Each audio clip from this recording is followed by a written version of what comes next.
भी नहीं। तो दोस्तों, इस एक दीपक वाले उपाय को हमें इस सोमवार के दिन कैसे करना है, किसको करना है, किस समय करना है और कहां पर करना है, ये सारे सवालों के जवाब आपको इस वीडियो में मिल जाएंगे। और जो ये वीडियो देखेगा भाई, उसको एक मुख्य द्वार दीपक वाला उपाय जरूर करना चाहिए, क्योंकि इस दिन दीपक का भी बहुत ही बड़ा और विशेष महत्व होता है। और जब बात आ जाए एक मुख्य द्वार दीपक की, तो ये सोने पे सुहागा वाली बात हो जाती है और ये एक बहुत ही बड़ा उपाय हो जाता है इस नवरात्रि पंचमी तिथि का। अब हम समझते हैं इस वाले उपाय को हमें करना किस समय है, इस एक दीपक वाले उपाय को हमें इस सोमवार के दिन करना किस समय है। तो देखिए, इस उपाय को करने का जो समय है वह सुबह का समय है और शाम का समय भी है। अब देखिए, यहाँ पर हम मुख्य रूप से सुबह का समय नहीं बोलेंगे, क्योंकि 23 मार्च नवरात्रि सोमवार पंचमी का दिन है और इस दिन प्रदोष काल के समय का बहुत महत्व होता है। बाकी अगर सुबह के समय भी करेंगे तो भी अच्छा होगा, उसमें कोई भी दिक्कत वाली बात नहीं है। तो चलिए जानते हैं इस विशेष उपाय के बारे में। लेकिन उससे पहले एक प्रार्थना, अगर आप इस चैनल पर नए हैं तो आप इस वीडियो को लाइक करें, चैनल को सब्सक्राइब करें और कमेंट बॉक्स में आप अपनी राशि या अपना नाम जरूर डाल दें, क्योंकि हम राशि से जुड़ा भाग्य भी बताते हैं और भाग्य में चल रही परेशानियों को दूर करने के लिए वह आसान से आसान उपाय भी बताते हैं। तो चलिए अब हम अपने सबसे पहले उपाय की बात कर लेते हैं। देखिए, चैत्र मास के दिनों में विशेषकर भगवान शिव और माता पार्वती और विष्णु भगवान का पूजन किया जाता है। अब साथ ही साथ चैत्र नवरात्रि सोमवार का दिन भी पड़ गया है, तो ऐसा समझ लीजिए आपके जीवन में धन भी आएगा, सुख भी आएगा, धन बढ़ेगा भी, और साथ ही साथ आपके जीवन के सारे संकटों को भगवान शिव जी दूर कर देंगे। तो चलिए सबसे पहले बात कर लेते हैं सबसे पहले उपाय की, जो कि सोमवार वाले दिन आपको विशेष कर करना है। और इस उपाय को करने से आपकी कोई भी ऐसी इच्छा, कोई भी विश जो अभी तक अधूरी है, पूरी नहीं हो रही है, तो आपकी बड़ी से बड़ी विश और मनोकामना भी पूरी हो जाती है जब आप सोमवार पंचमी वाले दिन इस पहले उपाय को कर लेते हैं। तो देखिए, आप सभी जानते हैं कि श्री हरि विष्णु जो है, उन्हें तुलसी दल सबसे प्रिय है। बिना तुलसी माता के श्री हरि विष्णु अधूरे हैं और बिना तुलसी पत्तों के श्री हरि विष्णु का भोग अधूरा है। अब श्री हरि विष्णु को प्रसन्न करके आप अपनी किसी भी मनोकामना को पूरा कर सकते हैं, क्योंकि श्री हरि विष्णु प्रसन्न हो गए तो आपकी कोई भी विश और इच्छा मनोकामना अधूरी नहीं रहेंगी। तो आपको तुलसी के 5 पत्ते लेने हैं। अब ये 5 तुलसी के पत्ते जो आपने लिए हैं, ये 5 तुलसी के पत्ते आपको श्री हरि विष्णु को अर्पित करने हैं।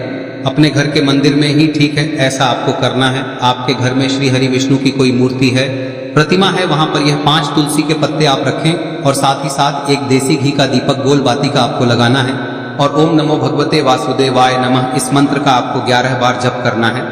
देखो मंत्र कौन सा है, ओम नमो भगवते वासुदेवाय नमः, और फिर श्री हरि विष्णु से अपनी विश, अपनी इच्छा, अपनी मनोकामना कह देना और फिर देखना आपकी विश और इच्छा, जो भी आपकी मनोकामना है, जो भी अपने जीवन में आपको चाहिए। अगर निर्धनता बहुत है, आप अपने घर से गरीबी को दूर करना चाहते हैं, या फिर धन आपका बढ़ता नहीं है, आप चाहते हैं कि आपका धन बढ़े, या फिर आपके घर में फिजूल खर्ची बहुत होती है, पैसा आपके पास नहीं रुकता है, आप चाहते हैं कि पैसा आपके पास रुके, या फिर घर में कोई व्यक्ति ऐसा है जो बहुत बीमार रहता है, या फिर किसी का विवाह नहीं हो पा रहा है, तो जो भी आपकी इच्छा है, जो भी आपके विश है, बस एक बार श्री हरि विष्णु से कह दे। दिन है, साथ ही 7 साल का सबसे बड़ा दिन है।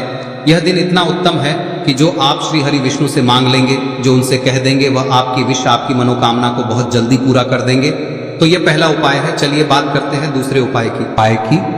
देखो, यदि आपके जीवन में आर्थिक संकट बहुत अधिक हो रहे हैं, धन की समस्या लगातार जीवन में बनी हुई है, एक एक रुपयों को प्राप्त करने के लिए आपको बहुत अधिक मेहनत कर रहे हैं, तो आज रात्रि में सोने से पहले आपको हो यह चमत्कारी दीपक का उपाय अवश्य करना है। या फिर यदि आपका जो व्यापार है, बिजनेस है, दुकान है, वह अच्छे से नहीं चल पा रही है, तो आज रात्रि में इस विशेष दीपक का उपाय आपको अवश्य करना चाहिए। देखो दोस्तों, दीपक हमारे घर में सभी नकारात्मक शक्ति को बाहर करता है। यह उपाय आपको साल में केवल एक बार करने का ही मौका मिलता है। देखिए, इस उपाय के लिए आपको तुलसी जी की जो सूखी लकड़ी होती है उसे ले लेना है। देखिए दोस्तों, यदि आपके पास पुरानी तुलसी जी की लकड़ी है तो उसे आप ले सकते हैं, और यदि आपके घर में तुलसी जी जो लकड़ी है वह सूखी हुई है तो उसकी लकड़ी आप तोड़ के इस्तेमाल कर सकते हैं। लेकिन आपको ध्यान रखना है कि सूर्यास्त से पहले पहले ही आपको ये जो तुलसी जी की लकड़ी है इसे अवश्य ही तोड़ लेना है। तो इस उपाय के लिए आपको सबसे पहले तो एक मिट्टी का दीपक लेना होगा, चाहे तो आटे का दीपक भी ले सके, क्योंकि आटे का दीपक सभी दीपक में सर्वोत्तम माना गया है। इस दीपक के अंदर आपको शुद्ध घी का प्रयोग करना होगा और इससे दीपक के अंदर आपने जो तुलसी जी की लकड़ी ली है उसे भी रख देना है। लेकिन ये जो तुलसी जी की लकड़ी है, इसमें आपको चारों तरफ अच्छे से घी लगा लेना है। देखिए, गुरुजी ने बताया है कि जो तुलसी जी की लकड़ी है, यदि आप उपाय करते हैं और बहुत ही शीघ्रता से जल जाती है, तो इसके लिए आपको एक कार्य करना है। आपको थोड़ी सी रुई ले लेनी है और उस रुई को आपने जो तुलसी जी की लकड़ी ली है उस पर अच्छे से चारों तरफ लपेट देनी है। तुलसी जी की लकड़ी के ऊपर रुई लपेटने के बाद इसे आपको पूरा घी के अंदर डुबो लेना है। अब इसे आपको बाती के रूप में प्रयोग करना है। अब दोस्तों, इस दीपक को आपको प्रज्वलित कहां करना है? तो इस दीपक को आपको या तो भगवान विष्णु के सामने प्रज्वलित करना होगा, या फिर आपको भगवान श्री राम के सामने प्रज्वलित करना होगा, या फिर भगवान कृष्ण के सामने, यानी कि भगवान विष्णु के जो भी अवतार हैं उनके सामने आप ये दीपक प्रज्वलित कर सकते हैं। या फिर आप इस दीपक को माता तुलसी जी के सामने भी प्रज्वलित कर सकते हैं।